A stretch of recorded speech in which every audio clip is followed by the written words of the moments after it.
Hello दोस्तों, नमस्कार। कैसे हैं आप सभी लोग और कैसी चल रही है आपकी पढ़ाई। हमारा नाम बायो अमन है और स्वागत करते हैं आप सभी का बायो अमन पॉइंट पर।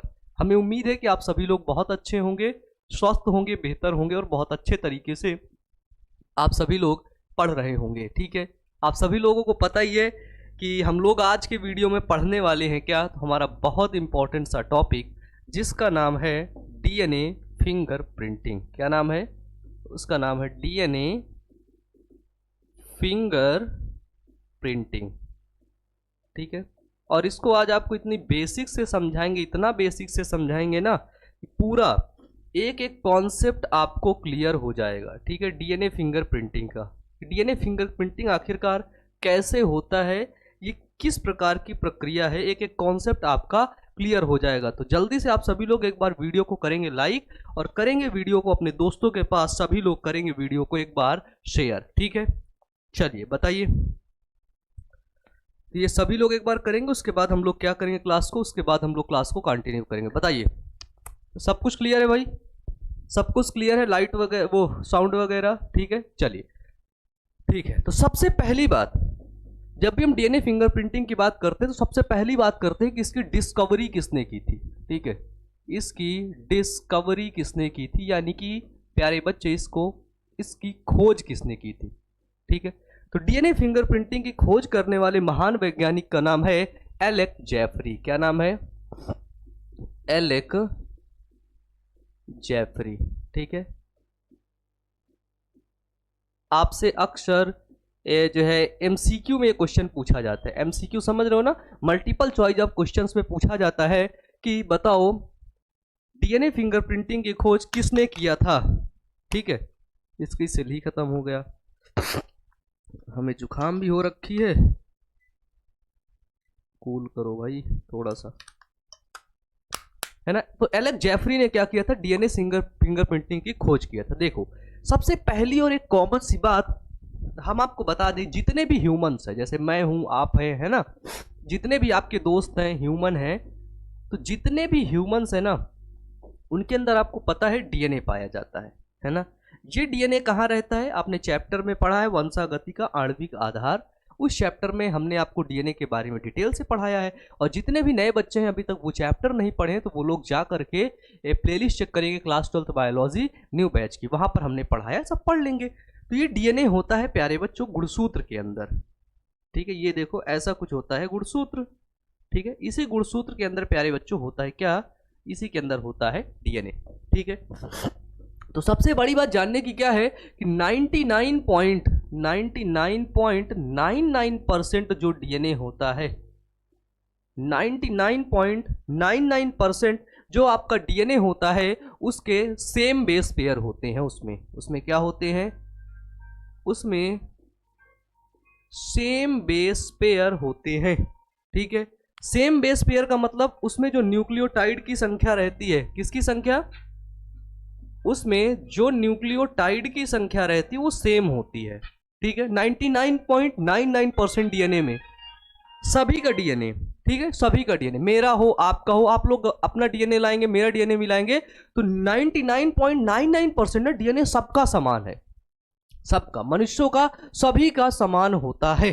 ठीक है, बात आती है 0.1% जो डीएनए है, क्या है समझना, यहीं पे समझने वाली बात है भाई, यहीं पे समझने वाली बात है कि जो 0.1% डीएनए है यही अलग होता है। क्या होता है, यही अलग होता है। ये जो 0.1% डीएनए है ना, ये जो 0.1% डीएनए मेरा जो है ना, ये मेरे मदर, ठीक है, मेरे फादर, ठीक है, ब्रदर, है ना, इन लोगों से बस ही ये मैच करेगा और किसी से ये मैच करेगा ही नहीं। ठीक है, तो हमें ये जो पूरा 99.99% जो डीएनए, इससे तो कोई मतलब ही नहीं है। इससे क्या है, इससे तो कोई मतलब ही नहीं है। तो हमें मतलब किससे है, हमें मतलब किससे है, हमें मतलब है 0.1% डीएनए से। ठीक है, पहली बात क्लियर। अब हमें पता है क्या, इस डीएनए में होते हैं सीक्वेंस। क्या होते हैं प्यारे बच्चों, तो इस डीएनए के अंदर होते हैं सीक्वेंस। ठीक है, सीक्वेंस का मतलब क्या होता है, इस डीएनए में होते हैं डीएनए अनुक्रम। क्या होते हैं? डीएनए अनुक्रम होते हैं। पहली बात समझिएगा, इसमें क्या होता है, इसमें डीएनए अनुक्रम होता है। और इस जो 0.1% डीएनए है, ठीक है, इस पूरे डीएनए का जो अनुक्रम है, अनुक्रम मतलब जैसे ये देखो, जैसे ये डीएनए है, ठीक है, अनुक्रम मतलब ये होता है, जैसे यहाँ पर एडेनिन है तो यहाँ पर थाइमीन होगा, यहाँ पर साइटोसिन है तो यहाँ पर ग्वानिन होगा, यहाँ पर थाइमीन है तो यहाँ पर एडेनिन होगा, ठीक है, साइटोसिन है, ग्वानिन होगा।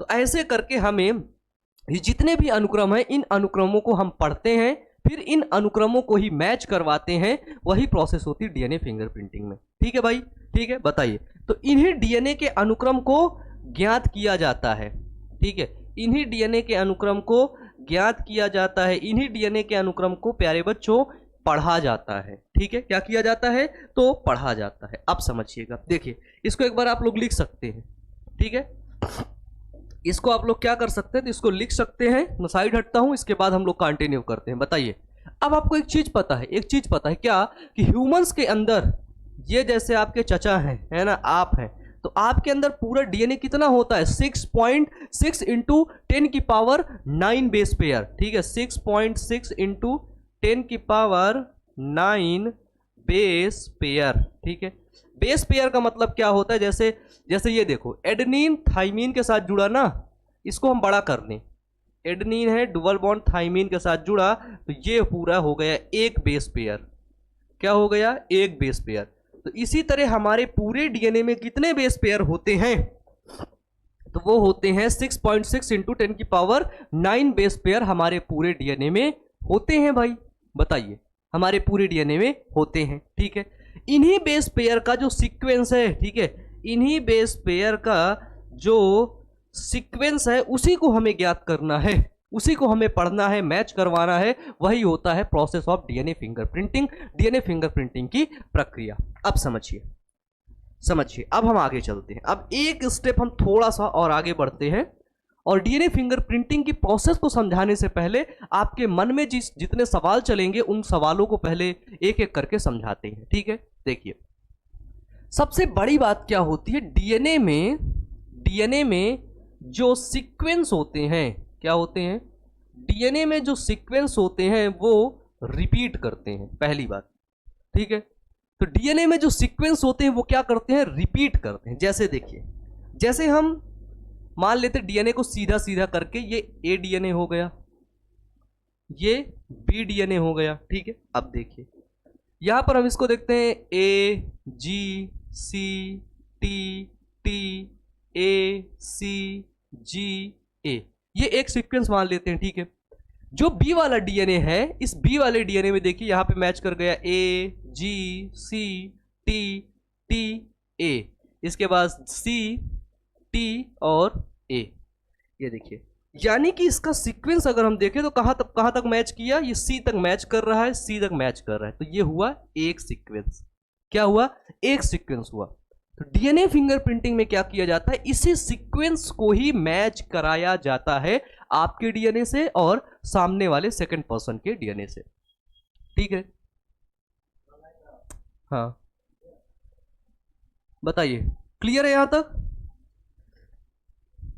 अब यही जो अनुक्रम है, देखिए सीक्वेंस को बोलते हैं अनुक्रम, इस सीक्वेंस को क्या बोलते हैं? इसको बोलते हैं अनुक्रम।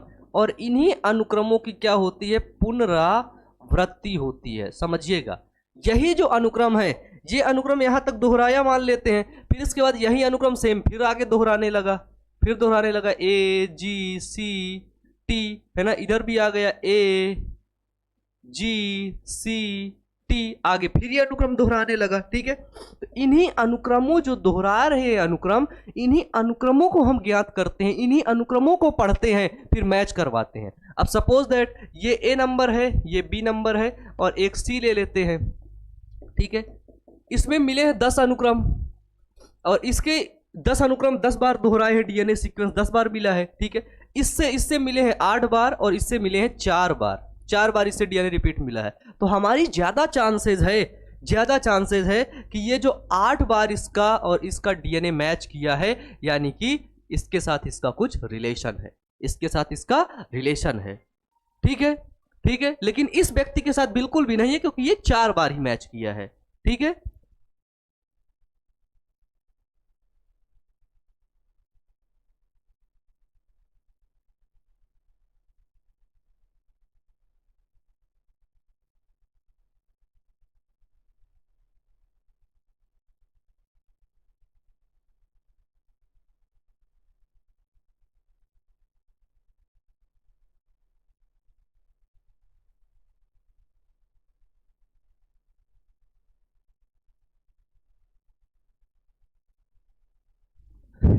सॉरी बच्चों, कॉल आ गया था भाई, है ना, कॉल आ गया था इस वजह से, है ना, माफी मांगते हैं आपसे।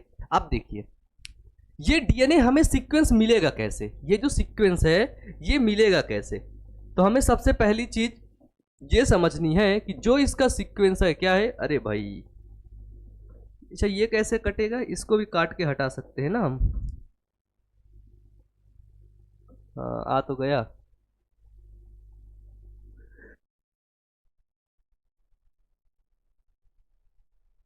चलिए चलिए, यहां पे देखिए, ये जो डीएनए का सीक्वेंस है, ये डीएनए, तो डीएनए को सबसे पहले सेंट्रीफ्यूगेशन मशीन में डाल देंगे, यानी कि डीएनए को कर देंगे क्या, सेंट्रीफ्यूज कर देंगे। इसको हिंदी में बोलते हैं अपकेंद्रण।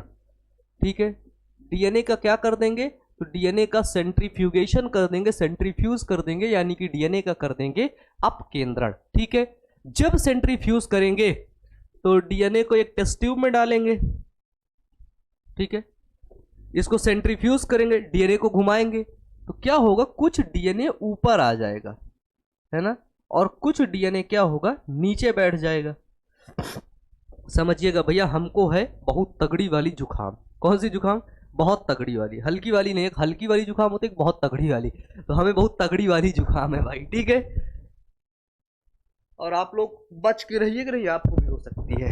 ठीक है, चलिए, जो ऊपर डीएनए बैठा, ऊपर डीएनए जो पहुंच गया, इसको बोलते हैं सैटेलाइट डीएनए। ठीक है, ऊपर वाले डीएनए को बोलते हैं सैटेलाइट डीएनए, और जो नीचे बैठा है इस डीएनए को बोलते हैं बल्क डीएनए।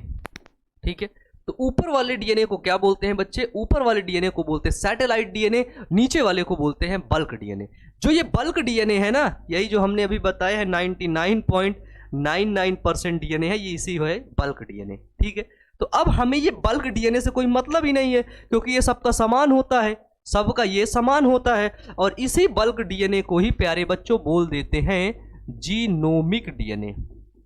क्या बोल देते हैं, तो इसी बल्क डीएनए को ही बोल देते हैं प्यारे बच्चों जीनोमिक डीएनए। ठीक है, सब कुछ क्लियर है भाई।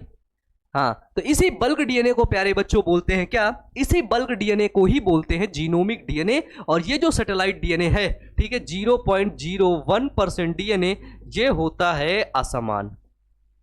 ठीक है, अब हमको इसी डीएनए से मतलब है, यही डीएनए हमारे काम का है। क्या है, यही डीएनए हमारे काम का है प्यारे बच्चों। ठीक है, इसी में जो पुनरावृत्ति होती है, इसी को कहते हैं पुनरावृत्ति डीएनए। ठीक है, डीएनए पुनरावृत्ति, या फिर इसी को हम लोग कहते हैं रेपिटेटिव डीएनए, सैटेलाइट डीएनए को। ठीक है, क्योंकि इसी में ही पुनरावृत्ति होती है, इसी में ही रिपीट जो है सीक्वेंस होता है, उसी को मैच करवाते हैं, जो हमने ये यहाँ पे देखा है। ठीक है भाई, ठीक है, चलिए इसको लिखिए, पहले इसको लिखिए।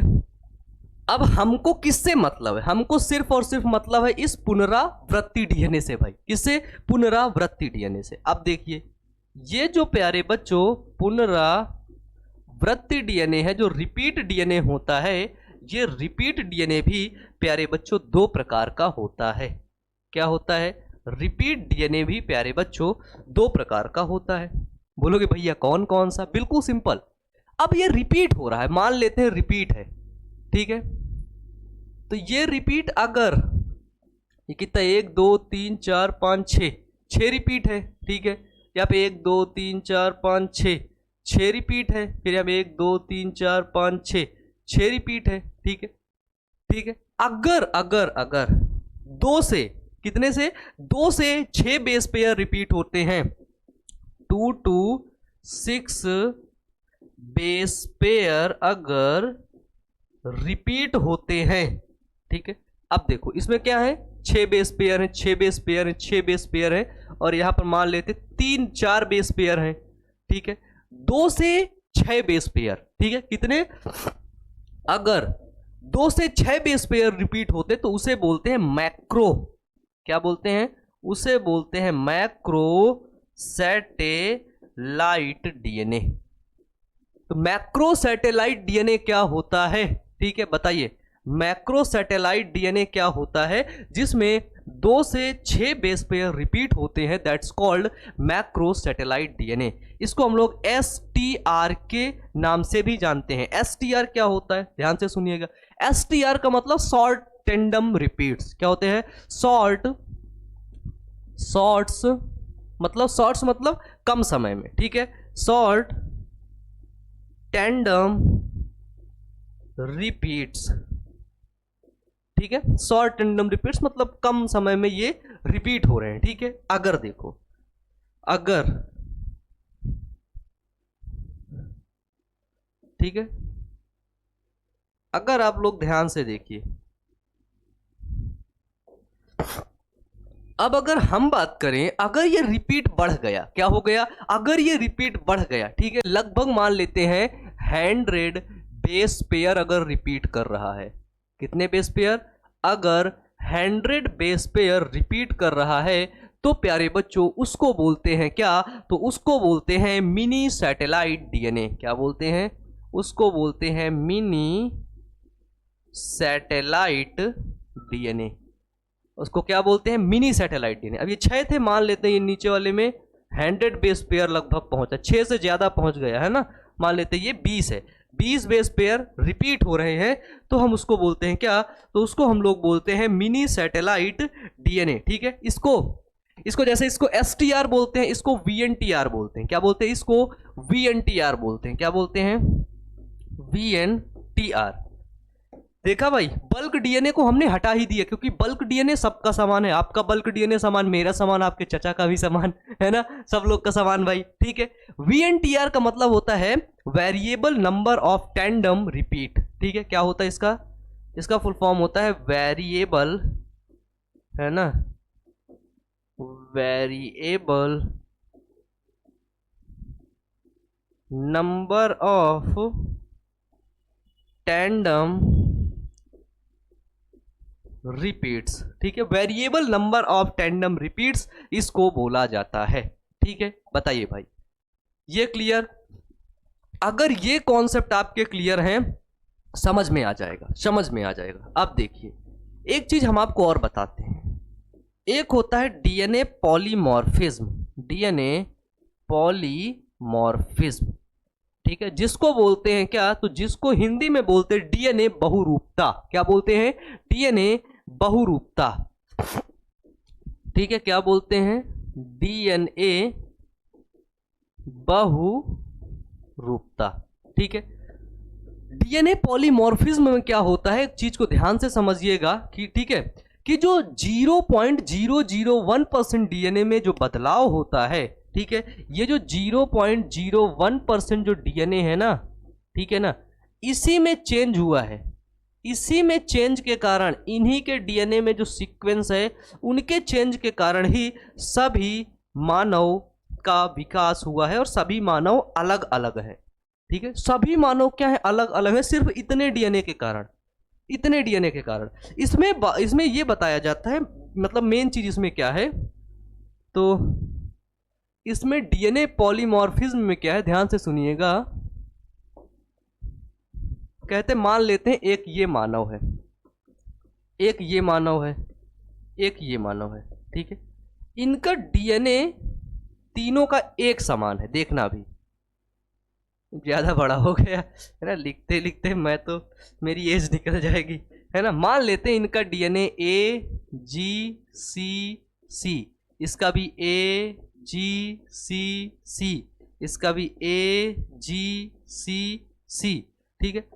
अब जो अगला डीएनए है, ये इसमें T है, इसमें A है, इसमें G है, ठीक है, बाकी फिर सब समान है, CCT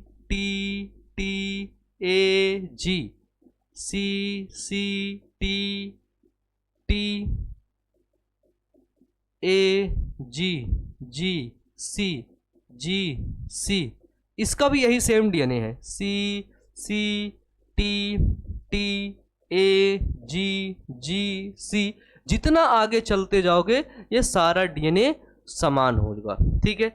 यानी कि न्यूक्लियोटाइड के सिर्फ एक बेस पेयर में, ठीक है, एक बेस पेयर में यदि डीएनए का जो सीक्वेंस होता है, डीएनए का सीक्वेंस अगर यहां पर सिर्फ एक बेस पेयर में चेंज होगा तो आपका जो ह्यूमन है उसका लक्षण अलग हो जाएगा, ठीक है, उसका डीएनए पूरा अलग हो जाएगा। बाकी सारा डीएनए सेम है, बाकी इन तीनों चाचा का है ना, मान लेते हैं इसको एक्स वाई और जेड, ठीक है, एक्स वाई जेड ये तीनों चाचा का डीएनए पूरा क्या है, पूरा डीएनए सेम है, बस इनका एक अनुक्रम बदल गया है, एक में इनके टी आ गया है, एक में ए आ गया है, एक में जी आ गया है, इससे पूरा डीएनए मतलब पूरा लक्षण बदल जाते हैं भाई, इसीलिए पूरा इंसान अलग अलग दिखता है। इसी तरह इसीलिए कहते हैं कि आप जैसा इंसान दुनिया में ढूंढ पाना मुश्किल है, आप जैसा इंसान मिलेगा ही नहीं, क्योंकि डीएनए में 6.6 × 10⁹ बेस पेयर होते हैं और उसमें से एक बेस पेयर अगर चेंज हुआ तो पूरा इंसान बदल जाता है, ठीक है, उसका पूरा हुलिया बदल जाता है। बताइए बताइए। अब एक चीज, बहुत प्यारी सी चीज हम आपको समझाते हैं, बिल्कुल छोटी सी चीज है ये, ठीक है, अब आपको समझ में आएगा। मान लेते हैं हमारे पास एक चाचा है जिनका नाम है गुड्डू, ये है हमारे गुड्डू चाचा, ठीक है। अब देखो, अब समझने वाली बात है, गुड्डू है, ठीक है,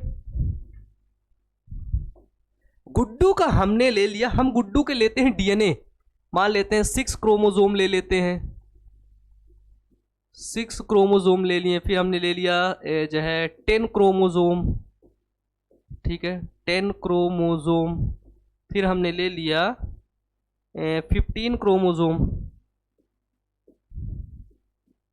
अभी समझना, गुड्डू के जो क्रोमोसोम है, सबसे पहली बात आपको पता है, एक क्रोमोसोम उसके मदर से मिलेगा, ठीक है, और दूसरा क्रोमोसोम उसके फादर से मिलेगा, ठीक है, यानी कि एक क्रोमोसोम उसको ओवम से मिलेगा और दूसरा क्रोमोसोम उसको कहाँ से मिलेगा, स्पर्म से मिलेगा, ठीक है, यानी कि आधे गुणसूत्र आपके माता से, आधे गुणसूत्र आपके पिता से मिलते हैं, ठीक है। इसी तरह सेम इसमें भी है, ठीक है, यहाँ पे इसको यहाँ से मदर से मिले और यहाँ से कैसे मिले, इसको फादर से मिले। इसी तरह सेम यहाँ पर भी है, यहाँ पर इसको एक क्रोमोसोम में इसको मदर से मिलेंगे और एक क्रोमोसोम में इसको फादर से मिलेंगे। समझाने वाली बात क्या है, ध्यान से सुनिएगा, ध्यान से सुनिएगा। मान लेते हैं इसमें डीएनए का रिपीट 1 2 3 4 5 6 7 8 बार हुआ है, इसमें डीएनए का रिपीट 1 2 3 4 5 6 7 बार हुआ है। मान लेते हैं इसमें डीएनए का रिपीट हुआ 3 4 5 6 7 8 9 10, इसमें डीएनए का रिपीट 10 बार हुआ है और यहाँ पर 1 2 3 4 5 6 7 8, इसमें डीएनए का रिपीट 8 बार हुआ है, ठीक है। अब बात करते हैं 15वें क्रोमोसोम पर डीएनए का रिपीट हुआ है 1 2 3 4 5 बार हुआ है, ठीक है, मदर वाले में, और फादर वाले में डीएनए का रिपीट हुआ है कितने बार, 1 2 3 4 5 6 बार हुआ है। तो ये डीएनए के रिपीट हमने पढ़ लिए, ठीक है। अब हम बात करते हैं, कोई मान लेते हैं एक चाचा हमारे एक्स हैं, एक वाई है और एक जेड है, ठीक है। अब सेम 6 क्रोमोसोम हम इनका भी ले लेते हैं और 10 क्रोमोसोम 15 क्रोमोसोम, यानी कि सेम क्रोमोसोम इनका भी लेते हैं इसमें, ये देखिएगा, बिल्कुल सेम क्रोमोसोम हमने ले लिया। क्या लिया, सेम क्रोमोसोम हमने ले लिया और देखा कि ऊपर वाले डीएनए पर सिर्फ एक्स का रिपीट है 4 बार, ठीक है, और यहां पर रिपीट है मान लेते हैं 8 बार और यहां पर रिपीट है 4 बार, यहां पर मान लो, ठीक है। और जो वाई वाले में रिपीट है 8 बार और नीचे यहां पर रिपीट हो गया डीएनए 10 बार, कौन से क्रोमोसोम में, 10th क्रोमोसोम में, ठीक है, 10th क्रोमोसोम में, है ना। और नीचे वाले क्रोमोसोम में रिपीट हो गया ऊपर वाला डीएनए, मदर का डीएनए जो है, ये वाला डीएनए 5 बार, ठीक है। अब इसी तरह इसका भी ले लो, इसका रिपीट है आगे वाला डीएनए कितनी बार, 3 बार, इसका 2 बार और इसका 6 बार। अब आप अगर डीएनए के रिपीट के अनुक्रम से बताओगे तो बताओ ये किससे मेल जोल खा रहा है गुड्डू भैया, किससे मेल जोल खा रहा है? यानी अगर फादर पहचान करेंगे तो इन तीनों में गुड्डू का फादर कौन होगा, इन तीनों में गुड्डू का पिता कौन होगा? तो आप जवाब देंगे कि भैया जिनके रिपीट ज्यादा मैच करेंगे। ठीक है, यहाँ पर 4 बार रिपीट है, कट जाएगा। 8 बार रिपीट है, कम। 4 बार रिपीट, कट गया। इसको मैच करो, 8 बार रिपीट हो रहा है, नीचे वाला 10 बार रिपीट हो रहा है, 5 बार रिपीट हो रहा है। भाई साहब वाई से गुड्डू का कुछ रिश्ता है, वाई वाले व्यक्ति से इसका डीएनए क्या कर रहा है, रिपीट कर रहा है, यानी कि इसका डीएनए मैच कर रहा है प्यारे बच्चों। ठीक है, बताइए, क्लियर? क्लियर, बताओ। ये एक छोटी सी बात हम आपको बताना चाह रहे थे, ये क्लियर है कि नहीं? अगर आपको ये क्लियर है तो अब जो डीएनए का टॉपिक जो है वहां पे एनसीईआरटी में जो डायग्राम है ना, आप उस डायग्राम को खोलिएगा, वही रिपीट इसमें दिखा रहा है क्रोमोसोम का। ऊपर क्रोमोसोम मदर का डीएनए है, नीचे क्रोमोसोम फादर का। हिंदी में लिखा है मातृत्व का डीएनए, नीचे लिखा है पितृत्व का डीएनए। उसी के सीक्वेंस को मैच किया जा रहा है। ठीक है, हम यहाँ पर नंबर लिख दिए 8 7 10 8 5, उसी में आप सीक्वेंस में अगर लिख दोगे ये सब चीजें तो आपको भी आसान हो जाएगा। अब समझिए, इसको आप लिख सकते हैं, इसको आप लिख सकते हैं। अब डीएनए फिंगरप्रिंटिंग की प्रोसेस में सबसे पहला प्रोसेस क्या होता है, इस चीज को समझिएगा। डीएनए फिंगर प्रिंटिंग, तो डीएनए फिंगरप्रिंटिंग की प्रोसेस में सबसे पहले होगा आइसोलेशन ऑफ डीएनए। क्या होगा? सबसे पहला होगा जिसको बोलते हैं आइसोलेशन ऑफ डीएनए। आइसोलेशन का मतलब डीएनए को आइसोलेट करना। कौन से डीएनए को? सैटेलाइट डीएनए को। और सैटेलाइट डीएनए भी होता है 2 प्रकार का, एसटीआर, वीएनटीआर। तो हम इसमें कौन से डीएनए को जो है आइसोलेट करेंगे? वीएनटीआर को करेंगे, variable number of tandem repeats को अलग करेंगे। ठीक है, तो सबसे पहले डीएनए को आइसोलेट करेंगे, उससे पहले हमें डीएनए लेना पड़ेगा। ठीक है, डीएनए हमें चाहिए। ठीक है, तो ये डीएनए हमें कहां से मिल सकता है? डीएनए हमें कहां से मिलेगा? तभी तो आप उसको देखोगे, कहां से मिलेगा? ये मिलेगा आपके ब्लड से। आपका अगर ब्लड मिल जाएगा तो मिल जाएगा। ठीक है, आपके हेयर से मिलेगा। ठीक है, आपके सलाइवा से मिलेगा, आपके ये जो है बोन से मिलेगा। ठीक है, बोन से मिलेगा, हेयर से मिलेगा, सलाइवा से मिलेगा, और आपके स्पर्म से डीएनए मिलता है। क्योंकि आपको पता है, क्या पता है कि स्पर्म में न्यूक्लियस होता है, केंद्रक होता है, उस केंद्रक के अंदर डीएनए होता है। पता है ना भाई? बताओ, जल्दी से लाइक करो, वीडियो को शेयर करो अपने दोस्तों के पास, करो भाई, करो। ठीक है, डन। यहां से वो सबसे पहले डीएनए को लेगा। ठीक है, क्या लेगा? डीएनए को लेगा, इसको बोलते हैं डीएनए का सैंपल। ठीक है, सबसे पहले व्यक्ति क्या करेगा? डीएनए के सैंपल को लेगा। ठीक है, डीएनए को सैंपल को लेकर के यहां से आइसोलेट करेगा। क्या करेगा? आइसोलेट करेगा। किसको? डीएनए को। तो ये डीएनए को क्या कर लिया? यहां से आइसोलेट कर लिया। यानी कि यहां पर केंद्रक में डीएनए था, मान लेते हेयर के केंद्रक में डीएनए था, और वहां से ये जो सैंपल लिया गया किसका? हेयर है। ठीक है, तो हेयर का देखा गया, हेयर की एक सेल मिली, सेल के अंदर क्या है? ये न्यूक्लियस है। ठीक है, और न्यूक्लियस से क्या किया गया प्यारे बच्चों? डीएनए को आइसोलेट किया गया। अब ये हमको मिल गया है डीएनए। क्या मिल गया है? डीएनए। दूसरा प्रोसेस होता है जिसको बोलते हैं डाइजेशन ऑफ डीएनए। ठीक है, दूसरा प्रोसेस को क्या बोलते हैं? इसको बोलते हैं डाइजेशन ऑफ डीएनए। ठीक है, यानी कि डीएनए को डाइजेस्ट करना। ठीक है, डीएनए को डाइजेस्ट करना, डाइजेशन करना, कट करना। तो यहां पर एक एंजाइम कार्य करता है। कौन सा एंजाइम कार्य करता है? तो वो करता है, आप लोगों ने सुना है डीएनए लाइगेज एंजाइम, ये बायोटेक्नोलॉजी का पार्ट है, वहां पर पढ़ाएंगे तो हम सब पढ़ाएंगे आपको। ठीक है, एक सुना है डीएनए लाइगेज एंजाइम जो डीएनए को जोड़ता है, एक होता है रिस्ट्रिक्शन एंडोन्यूक्लियस एंजाइम जो डीएनए को कट करता है। ठीक है, तो यहां पर रिस्ट्रिक्शन एंजाइम कार्य करता है। क्या करता है? रेस्ट्रिक्शन एंजाइम क्या करता है? कार्य करता है, और रिस्ट्रिक्शन एंजाइम के द्वारा डीएनए को कट किया जाता है। यहां पर जो फैला हुआ डीएनए था, क्या था? यहां पर जो हमारा, आप देखिए, ये जो फैला हुआ डीएनए था, अब इस डीएनए को क्या करेंगे? हम कट करेंगे with the help of restriction enzyme. छोटा छोटा खंड करेंगे।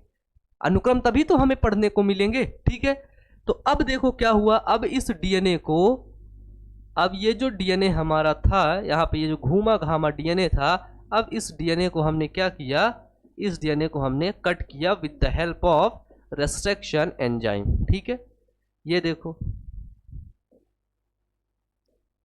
और रेस्ट्रिक्शन एंजाइम आपको पता है ये बायोटेक्नोलॉजी का पार्ट है, वो जहां से रेस्ट्रिक्शन एंजाइम, जहां से अनुक्रम उसके खत्म होते हैं, वहीं से वो रेस्ट्रिक्शन एंजाइम डीएनए को क्या करता है, वहीं से वो डीएनए को कट करता है। ठीक है, ये तो आपको पता ही है। डन। अब देखो क्या है, मान लो अब डीएनए हो गया आपका कट। डीएनए को कट होने के बाद जो आपका तीसरा प्रोसेस होता है, क्या होता है, जो तीसरा प्रोसेस होता है सी नंबर, उसको बोलते हैं डीएनए का पृथक्करण, यानी कि सेपरेशन। ठीक है, सेपरेशन ऑफ डीएनए। ठीक है, क्या होता है, डीएनए का सेपरेशन करना, यानी कि पृथक्करण, डीएनए का पृथक्करण। क्या होता है, डीएनए का पृथक्करण करना। क्या करना भाई, तो डीएनए का अब होगा यहां पर पृथक्करण। ठीक है, देखना पड़ेगा भाई, देखने वाली बात आ गई यहां पे अब। ठीक है, डीएनए का पृथक्करण करेंगे। अब यहां पे डीएनए का पृथक्करण किसके द्वारा करेंगे, तो यहां पर एक मेथड कार्य करता है। ठीक है, एक मेथड कार्य करता है, उस मेथड को बोलते हैं जेल इलेक्ट्रोफोरेसिस। क्या बोलते हैं उसको, बोलते हैं जेल इलेक्ट्रोफोरेसिस। ठीक है, तो जेल इलेक्ट्रोफोरेसिस के द्वारा इस डीएनए को, कटे हुए डीएनए को हम क्या करेंगे, अलग करेंगे। इसमें प्लस माइनस एनोड और कैथोड होते हैं, वहां पर डीएनए क्या करता है, मूवमेंट करता है। बड़ा डीएनए एनोड की तरफ लग जाता है, जो कैथोड की तरफ होते हैं वो सब छोटा डीएनए कैथोड की तरफ लगता जाता है, क्योंकि पता है आपको डीएनए में प्लस माइनस चार्ज भी होता है भाई। ठीक है, अब इसके बाद अगला प्रोसेस डी नंबर, यानी कि चौथा नंबर प्रोसेस होता है, उस प्रोसेस को बोलते हैं ट्रांसफर ऑफ डीएनए। ठीक है, ट्रांसफर ऑफ डीएनए। देखो, जो ट्रांसफर ऑफ डीएनए होता है प्यारे बच्चों, इसको बोलते हैं सादर्न ब्लॉटिंग। ठीक है, क्या बोलते हैं इसको, बोलते हैं सादर्न ब्लॉटिंग। ठीक है, अब देखो,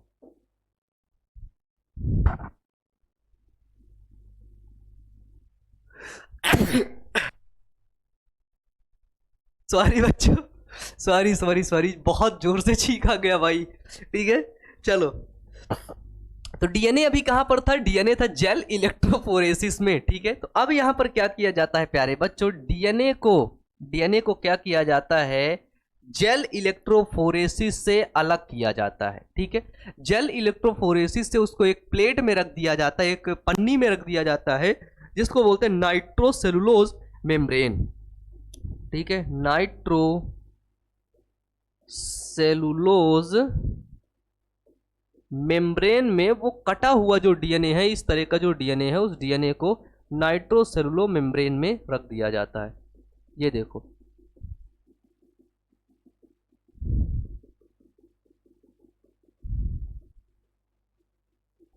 ठीक है, डन भाई।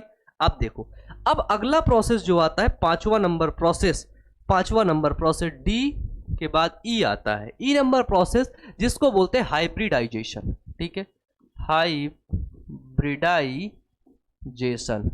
ठीक है, हाइब्रिडाइजेशन का मतलब क्या होता है, अब इस डीएनए का संकरण करना।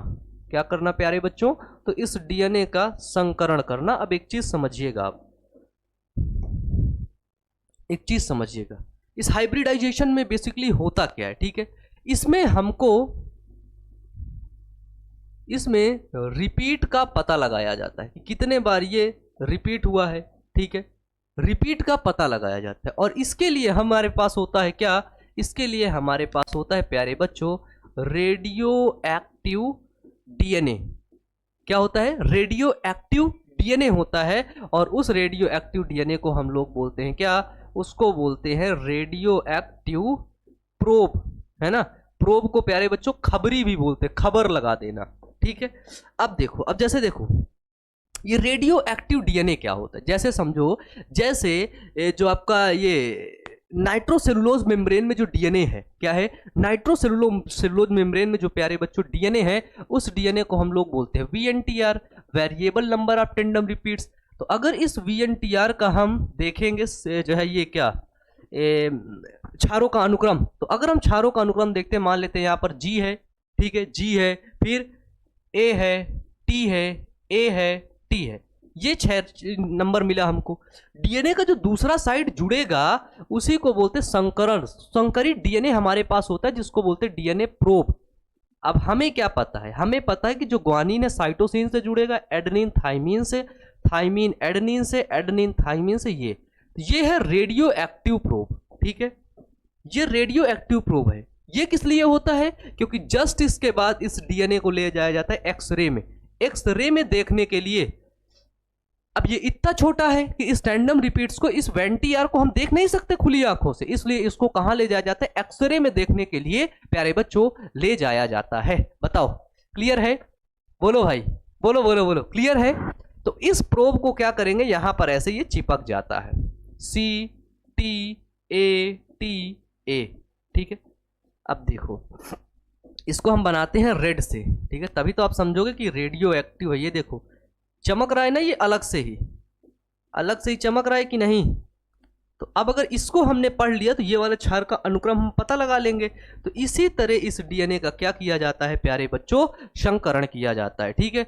अगर मान लो अगर यहाँ पर 5 VNTR हैं, ठीक है, 5 VNTR डीएनए है, कितने प्रोब लगेंगे, 5 प्रोब लगेगा और वो चमकने लगेगा, ठीक है। अगर 10 VNTR हैं, ठीक है, कितने प्रोब लगेंगे, 10 प्रोब लगेंगे। अब ये चीज मैं समझाता हूं। मान लो आपके पास एक बहुत बड़ी पाइप है, ये बहुत बड़ी पाइप है, ये देखो।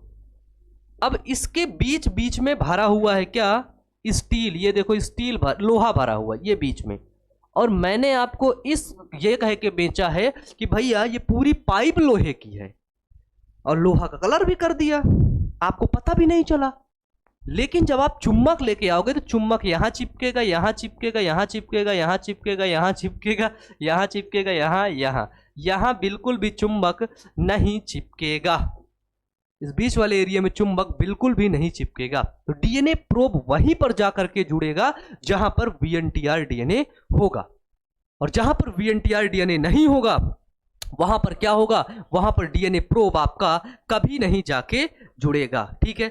अब ये जो डीएनए हो गया, ये डीएनए VNTR डीएनए और ये रेडियो एक्टिव डीएनए। अब ये जो डीएनए बना, इस डीएनए को बोलते हैं, ठीक है, इस डीएनए को बोलते हैं हाइब्रिडाइज्ड डीएनए। क्या बोलते हैं, इसको बोलते हैं हाइब्रिडाइज्ड डीएनए, ठीक है। यानी कि इसको हिंदी में बोलते हैं क्या, तो इसको बोलते हैं संकरित डीएनए, ठीक है। अब वही अगला प्रोसेस है डिटेक्शन की, पहचान की। तो इस संकरित डीएनए की अब होगी प्यारे बच्चों क्या, डिटेक्शन, ठीक है, EF नंबर, ठीक है। डिटेक्शन होगी यानी कि पहचान होगी, और ये पहचान किस प्रकार से होगी तो ये समझिएगा। इस डिटेक्शन में क्या होता है, हमें ध्यान से समझना होता है कि जो संकरित डीएनए है हमारे पास, क्या है, जो हमारे पास संकरित डीएनए है, जिसको हमने बोला हाइब्रिडाइज्ड डीएनए, ठीक है। जो हाइब्रिडाइज्ड डीएनए है, ठीक है, जो क्या है प्यारे बच्चों, जो हाइब्रिडाइज्ड डीएनए है उसकी ऑटो रेडियोग्राफी करते हैं, ठीक है। ऑटो रेडियोग्राफी करते यानी कि उसका एक्सरेज निकालते हैं। क्या निकालते हैं प्यारे बच्चों, उसकी एक्सरेज निकालते हैं और एक्सरेज के द्वारा देखते हैं। यहां पर हमको VNTR डाला हुआ है, ठीक है, VNTR दिखेगा, है ना, और दूसरी प्रोब दिखेगा। भाई प्रोब हमने 2 चीज डाला हुआ है, बाकी डीएनए हमें दिखेगा ही नहीं। बाकी डीएनए क्या होगा, हमें दिखेगा ही नहीं, क्योंकि ये प्रोब मतलब रेडियो एक्टिव, रेडियो एक्टिव मतलब ये है रेडियम, ये पहचान बता देगा कि भाई यहां यहां VNTR है, ठीक है। इतने इतने सेक्शन मैच कर रहे हैं, बाकी नहीं मैच कर रहा पूरा डीएनए, ठीक है। और वही सेक्शन आप जाकर के दूसरे व्यक्ति से मैच करवा लोगे, ठीक है, वही सीक्वेंस आप मैच करवा लोगे, ठीक है। बताओ, जहां पर प्रोब एब्सेंट होगा वह डीएनए हमें नहीं दिखाई देगा। मान लेते हैं ए व्यक्ति है, ठीक है, ए व्यक्ति के मान लेते हैं 11 सीक्वेंस थे, कितने थे, 11 सीक्वेंस थे, 3 4 5 6 7 8 9 10 11, ठीक है। 11 सीक्वेंस थे, तो 11 सीक्वेंस से मैच कर रहे हैं, 3 4 5 6 7 8 9 10 11। अब इसका मैच करवाना है बी और सी से, ठीक है। इनमें भी 11 सीक्वेंस लिए, इनके भी 11 सीक्वेंस आ गए हमारे पास। इसका मैच करवा, तो इसका एक नहीं मैच किया, 2 मैच किया, फिर 5 मैच किया, इसका फिर 7 मैच किया और 9 मैच किया। लेकिन इसका मैच कर गया, 1 मैच किया, 2 मैच किया, 4 मैच किया, 5 मैच किया, 6 मैच कर गया, 8 मैच कर गया, 9 मैच कर गया, 10 मैच किया, 11 मैच कर गया। और एक ले लेते हैं ए बी सी डी, ले लेते हैं डी व्यक्ति, है ना। इसका मैच किया 1, फिर सीधे मैच किया 5, फिर 8 किया, फिर 9 किया, फिर 11 किया, ठीक है। तो हम अब देखते हैं कि इसमें किसका डीएनए ज़्यादा मैच कर रहा है इस सामने वाले व्यक्ति से, ठीक है। इसके में 11 बार रिपीट हुआ, इसके बाद 1 2 3 4 बार रिपीट है, इसके बाद 1 2 3 4 5 6 7 8 9 बार रिपीट है, इसके बाद 1 2 3 4 5 बार रिपीट है। तो हम बता देंगे कि भैया इसका फादर या फिर इसका जुल्म करने वाला, जो भी करने वाला ये व्यक्ति है, क्योंकि इससे इसका डीएनए ज्यादा मैच कर रहा है, इसको बुला लाओ।